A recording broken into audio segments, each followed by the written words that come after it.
Alright, welcome back. I am Nightfall from Profound Madness, and today we are going to be looking at the Valken Tactical Mk.III, which is one of their many takes on the M4A1 carbine.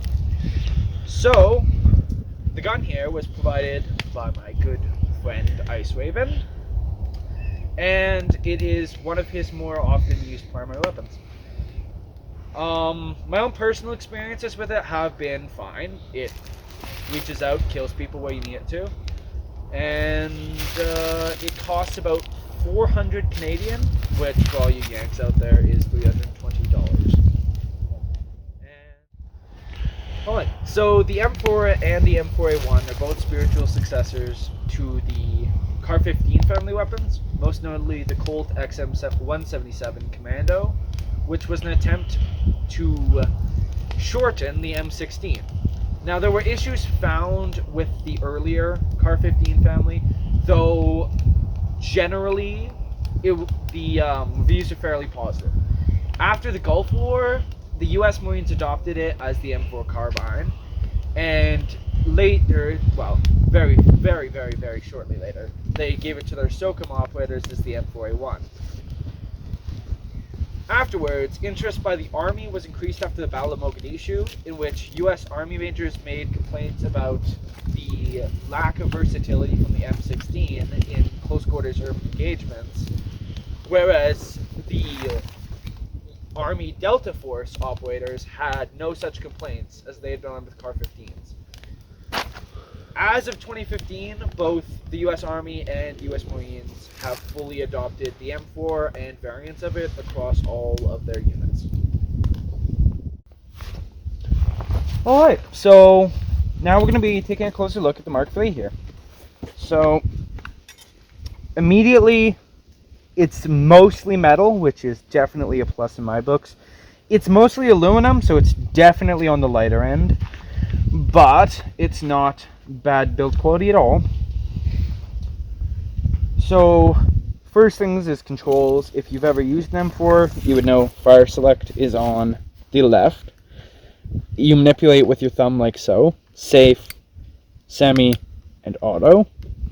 And then we'll put back to safe, because as a general rule, you don't need your guns live when you're not trying to shoot people with them. So, sling points, you've got two in the back here. There's one on either side. And I don't actually know if this has any frontal ones, but yeah. This was bought secondhand, so I do have to make the disclaimer to you all that there very well could be some changes done to this from stock that I wouldn't know about. Yeah, externals are good. Nothing to write home about, but definitely not bad. I would say they're kind of mid-grade. If you like your guns light, then this is definitely something you should consider. You got your rails. These ones can be moved around, but the one on top is fixed. It goes down the entire length, and it works fine. Now, your hop-up is a bit of a pain to access. It's behind this dust cover, but at least on this Mk.III, this charging handle doesn't like going back very much. I'll get it. He does not want to go back. Yeah, this is always a difficulty with this guy. He never wants to come back. I got it off literally yesterday. It's a dial, the hop up. It's behind there. The charging handle is stuck, or I would directly show it to you, but it's behind the dust cover here. The stock is pretty basic. You push to move it. To access your battery, you need to take off the stock here.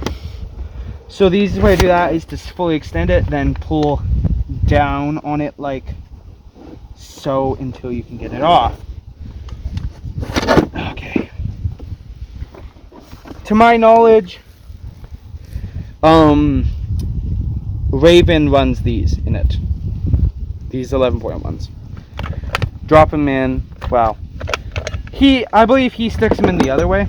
Sticks them in the buffer tube and then deals with wires, then put this back on. I'm not going to put a battery in it because I'm not going to be using it right now. I already did range testing for it, so there's nothing to really worry about there.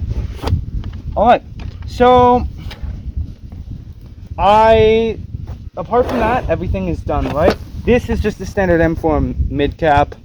You can buy them at just about every airsoft store. Holds about 120 rounds. They feed fine from this. Your mag release is for your index finger here if you're right-handed. You pull her out. Works. I'm terribly sorry about that, guys. That's on me. So, yeah, as I said, mods have been done to this. It's got a sight on it for one. Does not come with that stock. I don't necessarily know if the suppressor on here comes with the gun or not, but there's a mock suppressor on here. And all things considered, it's externals and internal wise, it seems fine. And I just realized I forgot to talk about the specs of the gun. I am very sorry. So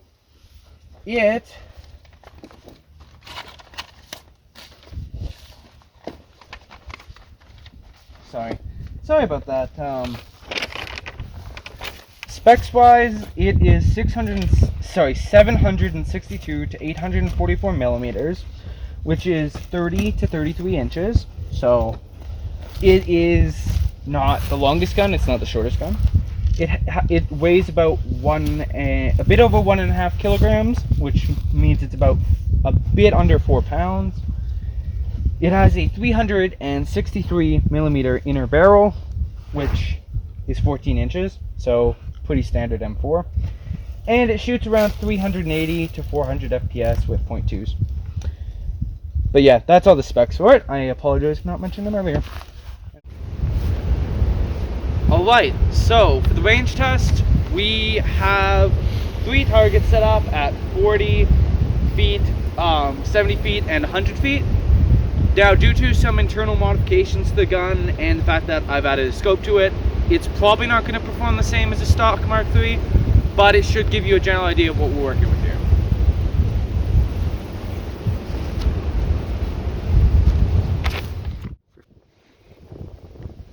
Alright, so it's a tad windy out, but I will do the best I can. Firing at the 40 feet target.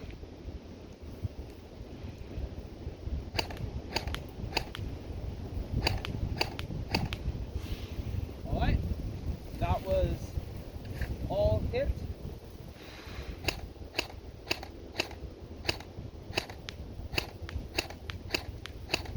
Once I made some adjustments for wind, those shots were pretty easy. Now for the 100 feet.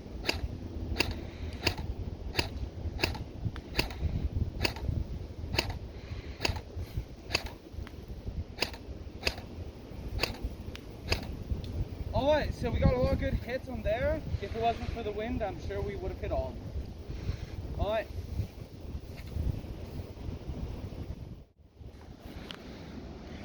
Alright, so I can see 4 hits with semi on the chest target.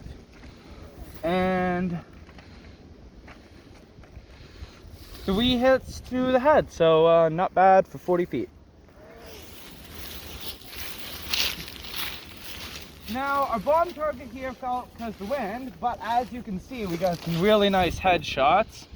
That's 1, 2, 3, 4, and 5. So 5 perfect headshots at 70 feet, so that's good. And now for our last guy over here. We have no hits on the body, but yeah, 3 headshots. So all in all, not bad.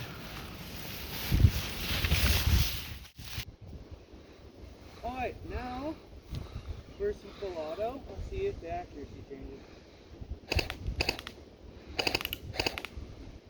Nice hits.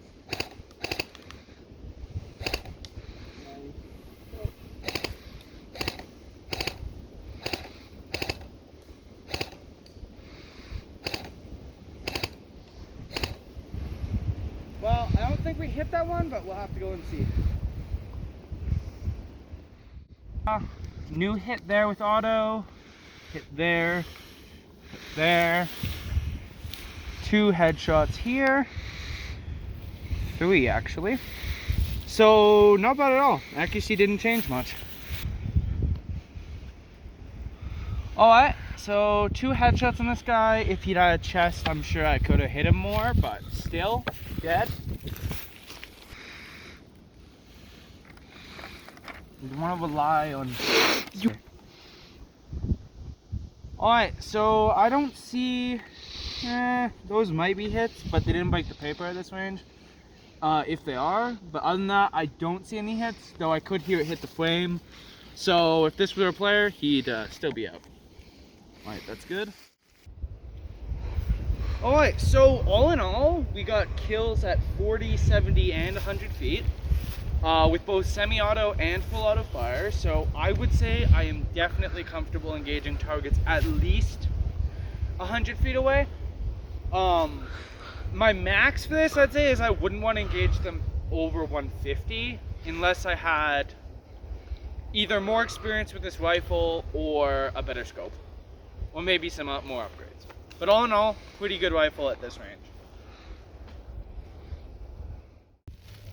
Alright, so as we've learned through both our just general review of it and in our range testing, we found out that while the accuracy does drop off a bit after 100 feet, it's still serviceable. The only real complaint myself or Raven have came up with is that it is quite a pain in the ass to open the dust cover and access the hop-up. But other than that, it's proven to be a pretty reliable rifle for him, and I would definitely recommend it if you're okay with the price tag.